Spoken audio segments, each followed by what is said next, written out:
大谷、自打球が股間に直撃。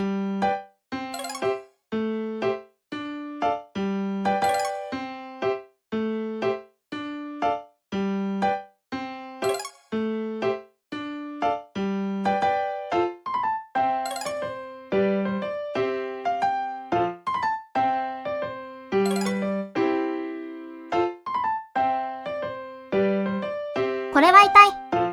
一番痛いやつ。大谷の大谷が。大谷でもそこは痛いのか。大谷って人間なんやな。安心した。ボールがボールに直撃したのか。なんやかんや痛みに耐えて打席立つのすごいわ。これ大丈夫か？結構ちゃんと直撃してるやんけ。プレーに影響ないか心配やわ。ご視聴ありがとうございました。チャンネル登録よろしくね。